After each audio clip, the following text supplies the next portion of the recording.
Fernando, Oi. boa tarde.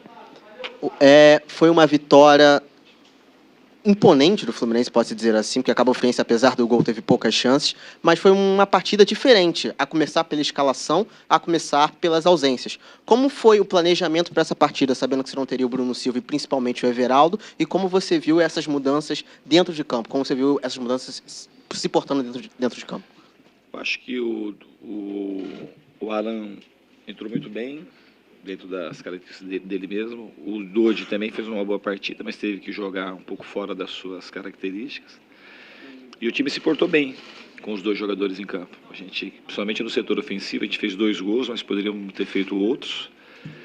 E talvez o ponto negativo é que a gente cedeu muitos contra-ataques, coisa que não estava acontecendo.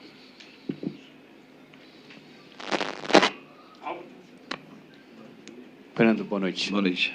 Hoje, o que mais te incomodou no time foram as chances perdidas, porque o time criou bastante, inclusive o Ganso mesmo, né, se a gente for falar só da atuação do Ganso, ele deixou os companheiros na cara do gol pelo menos umas 3 vezes e o Fluminense acabou perdendo muitas chances. Isso te incomodou, até pelo gol no fim do jogo e terminar ali com uma emoção que não precisaria?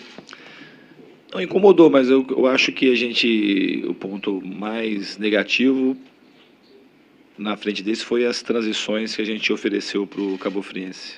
Alguns lances que a gente errou por dentro, o time estava desprotegido, demoramos muito a recompor. Mas a equipe fez uma boa partida. Tinha que ter aproveitado melhor as chances que criou, concordo com você, que a gente não. O futebol não é um jogo de azar. Você tem que saber aproveitar as chances que você tem e limitar ao mínimo as chances do adversário. Então acho que a gente poderia ter feito mais gols e também podia ter evitado claramente o gol que a gente tomou da Cabo Friense. Diniz, aqui à sua direita, queria que você falasse um pouquinho da atuação do Ganso hoje. Além do drible, ele participou dos lances do gol, deu passes, infiltrações, enfim. Hoje a atuação dele é aquilo que você espera do Ganso no time, fazendo essa função que você espera, que ele pode, de fato, ajudar o grupo? E se tem alguma coisa que você acha que ainda pode melhorar com o decorrer do tempo também? Tudo pode melhorar com o decorrer do tempo e tem que melhorar, mas o Ganso vem dentro de uma evolução. Esse tipo de observação que você fez hoje foi a mesma observação que fizeram após o jogo de quarta-feira, que ele tinha feito uma boa partida, além do gol. É um jogador que todos sabem da criatividade dele, da genialidade que ele tem, e a tendência do Ganso é de evolução. Boa noite, Diniz.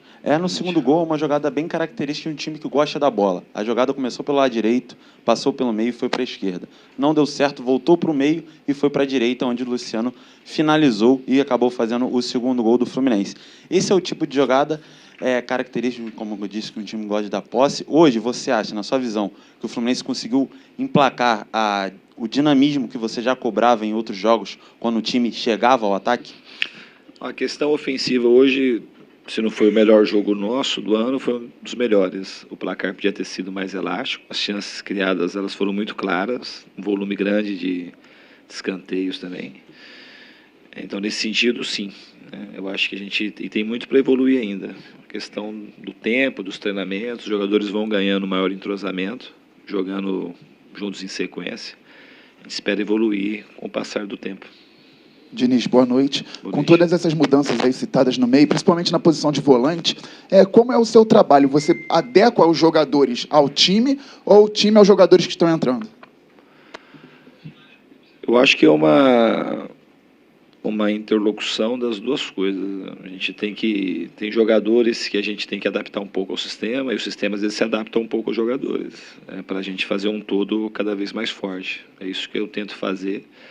O jeito de jogar, na sua essência, ele permanece estável, mas a gente vai fazendo essas correções. O sistema tem como ir corrigindo para adaptar determinado tipo de jogador. E os jogadores também, embora sejam habituados muitas vezes a jogar de um único jeito, quando eles vêm jogar comigo, eles conseguem se adaptar em outras posições e outro tipo de dinâmica. Diniz, uma coisa que o mapa de calor da partida mostrou comparado aos outros jogos foi que o Fluminense atacou muito mais pelo lado direito, quando a constância é atacar mais pelo lado esquerdo. O quanto foi trabalhado isso? Esse maior ataque pelo lado direito hoje foi algo pensado, trabalhado, analisado contra a Cabo Friense, ou é algo que você já pretende realizar ao longo dos outros jogos durante a temporada? Acho que os fatores predominantes para que isso tenha acontecido é Para jogar mais pelo lado direito é a presença do Gilberto, é um jogador muito efetivo daquele lado, tem muita condição individual. E do outro lado, do lado esquerdo, a ausência do Everaldo.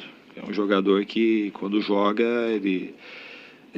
a maior parte do tempo as jogadas são realizadas daquele lado por ele.